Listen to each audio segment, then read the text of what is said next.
दिल्ली में साहित्य महोत्सव का आगाज हो चुका है।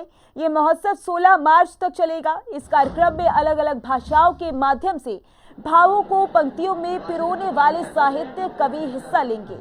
वहीं साहित्य से विशेष लगाव रखने वाले और भारत सरकार की सेवा कर रहे बंगाल सरकार के ओएसडी मृत्युंजय कुमार सिंह भी शामिल हुए और उन्होंने कार्यक्रम का संचालन किया। इस दौरान उन्होंने कुछ पंक्तियों के जरिए लोगों के दिलों को भी छुआ। वहीं इस खास मौके पर हमारी टीम हिंदी खबर ने मृत्युंजय कुमार सिंह से खास बातचीत की है। सुनिए इस दौरान उन्होंने क्या कुछ कहा है।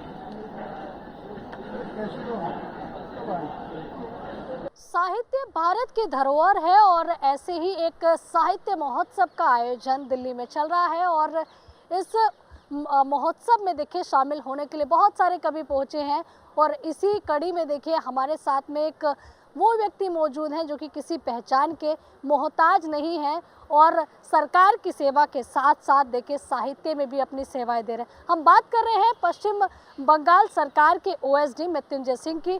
चलिए सीधा उनसे बात करेंगे कि बिहार की छोटी सी जगह से निकलकर पहले देखिए अधिकारी बनना, सरकार की सेवा करना और फिर उसके बाद उसके साथ साथ साहित्य से जुड़े रहना, ये एक बहुत बड़ा प्रेम है क्योंकि साहित्य भारत की धरोहर है। बहुत बहुत स्वागत है मृत्युंजय जी आपका हिंदी खबर न्यूज़ चैनल में।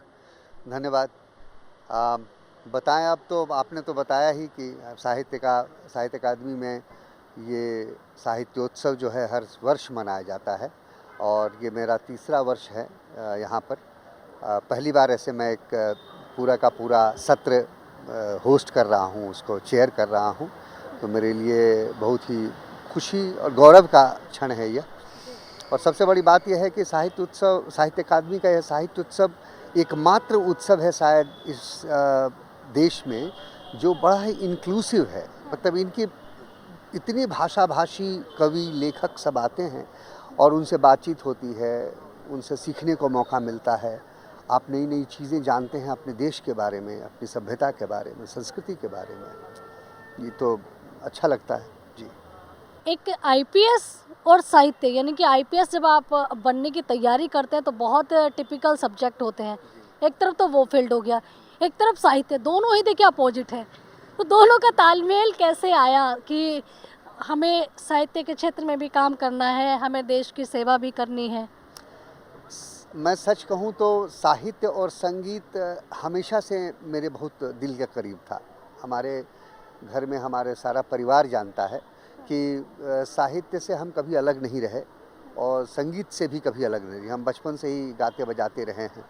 ये और बात है कि हमारी कोई तकनीकी शिक्षा या शास्त्रीय शिक्षा उसमें नहीं हुई। बाद में मैं तो यही उदाहरण मैं देना चाहूँ। मैं जब 43 साल का था, मेरी उम्र थी, तो पहली बार मैंने संगीत का गुरु पकड़ा और हारमोनियम ख़रीदा और अपने पिता को फ़ोन करके बताया कि मैं अब संगीत सीख रहा हूँ। और तब सबसे बड़े कलकत्ता शहर का डीसी ट्रैफिक हुआ करता था। मैं सुबह से लेकर शाम तक मतलब 12-12 घंटे 14-14 घंटे की ड्यूटी हो जाती थी हम लोगों की सड़कों पर। उस समय में अपने शौक को जिंदा रखना कितना बड़ा चैलेंज था? मुझे लगता है कि मैं शौक़ को नहीं ज़िंदा रख रहा था, वो शौक़ जो है मुझे ज़िंदा रख रहा था। इस साहित्य और संगीत ने मुझे ज़िंदा रखा और मुझे ज़िंदा ही नहीं रखा बल्कि लोगों की भावनाओं से, लोगों के संघर्ष से, लोगों की पीड़ा से, लोगों की वेदना से, लोगों के अभाव से जुड़ने का मौका मुझे दिया साहित्य और संगीत ने। यदि मैं नहीं साहित्य संगीत से जुड़ा होता तो शायद पुलिस में जो नॉर्मली लोग कहते हैं ना, डिह्यूमनाइज्ड हो जाते हैं लोग, दिन रात एक ही काम, एक ही ड्यूटी करके, हो सकता है मैं भी ऐसा ही हो जाता। द्रौपदी पुस्तक की बात करें तो उसका सार जो आप लाइनों में लोगों को बताना चाहें?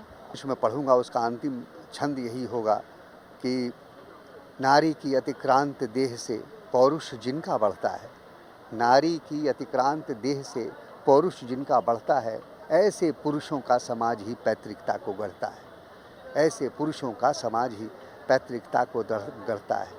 सत्ता और शक्ति का जिस पर दर्द कभी भी छाता है, उस दिन ही उसके अंदर का मानव भी मर जाता है, उस दिन ही उसके अंदर का मानव भी मर जाता है।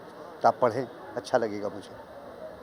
चलिए धन्यवाद। तो देखिए यहाँ आप बंगाल सरकार की ओएसडी मृत्युंजय जी को सुन रहे थे, जिनकी द्रौपदी किताब ने द्रौपदी शब्द का समाज के लिए अर्थ ही बदल दिया और यहाँ बड़े सुंदर तरीके से इन्होंने भाषा से कैसे जुड़े वो भी बताया। साथ ही साहित्य की देखिए एक कितनी ऊंची जगह हर व्यक्ति के जीवन में होनी चाहिए, इस क्षेत्र में भी एक बड़ा योगदान मृत्युंजय सिंह जी दे रहे हैं।